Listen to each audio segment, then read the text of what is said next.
for a while now, I've been, I wouldn't say struggling with something, but I've been grappling with something in my mind, and that's the idea of righteousness. Because as a person, I want to be a righteous man, but I do not wish to be self-righteous. So sometimes the line is blurred as to what's righteousness and what's self-righteousness. So I did a little bit of reading on it, and I've watched a couple of videos and shared some ideas with some people, and so this is what I'd like to share with you, my conclusions.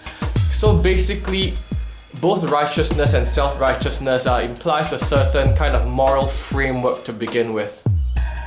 And the interesting thing is that it might differ from person to person. So generally, we all have a moral compass. We know intrinsically, or at least most of us know, that it's not right to kill, to steal. But then apart from those, the line can be fuzzy sometimes. So basically what righteousness is, or at least what I've concluded it to be, is when you've established a certain moral framework and you're living and abiding by that. So that's righteousness. So it has a comparative element to it, because then you set a particular standard and you want to live to that standard, and in your opinion, some people would live to that standard and some won't. Self-righteousness is kind of adding an extra layer, an extra dimension to it. It's still a comparative term, the moral framework is still there, but self-righteousness is saying that I as a person have to live up to that standard, and others also ought to. Because if they don't live up to this particular standard, then they are inferior in that particular way. So it's kind of imposing your values on someone else in a way, and passing judgment. So for example, right, if I lived a monastic lifestyle, which I don't, but let's say that I do. So I don't drink, I don't smoke, I don't curse, I don't gamble. That's my framework. That's the standard of righteousness which I have set and what I live by, if I lived a monastic lifestyle.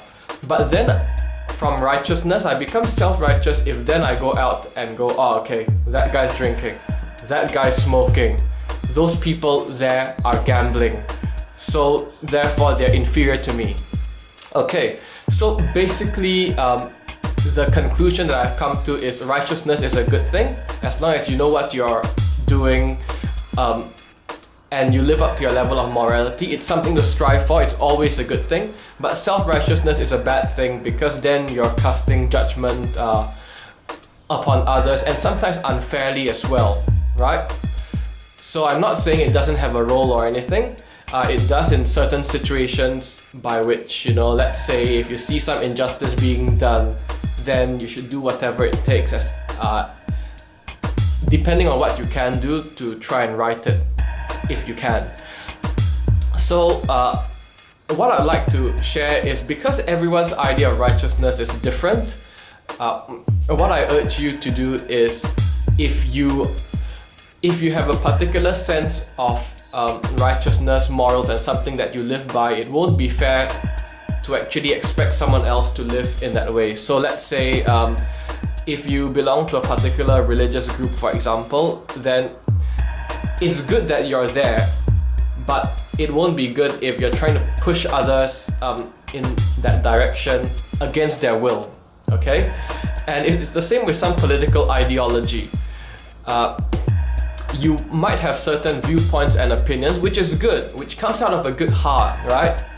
But others on the other side of the spectrum, or who have got some differing views to you, also have the same heart. It's just that they express it differently. So basically what I'd like to say is that, in this day and age, especially in a Western society, you're entitled to your opinions, you're entitled to have your own righteousness, but please don't push it upon others, and this goes with anything. In the case of, say, political policy making, you can discuss policies, and it's good if you're able to articulate your viewpoint. That's fantastic. But other people have different viewpoints, and they just they just have a different idea of how to actually reach the end goal, right? So that's what I have to say about this topic. And personally, me myself, I'm trying to live a righteous life, not a monastic one, but righteous by, of course, my own yardstick, my own standards. But I'm trying not to be self-righteous about things. So if you see me in real life and I'm starting to act self-righteous, please just, pull me to a corner privately and let me know, because that's something that I want to work on myself. I think it's something good to strive for, and it's really what I want to do to become a better man. Alright? Thank you. Did you enjoy the video? If you did, please consider supporting my business by engaging with me on social media at the links provided below. One more thing. Are you looking to get in shape or know someone who is? If yes, head on to granitefitness.com.au for access to some free videos on getting in shape. Your support is appreciated. Have a good day, and I hope to entertain you again soon.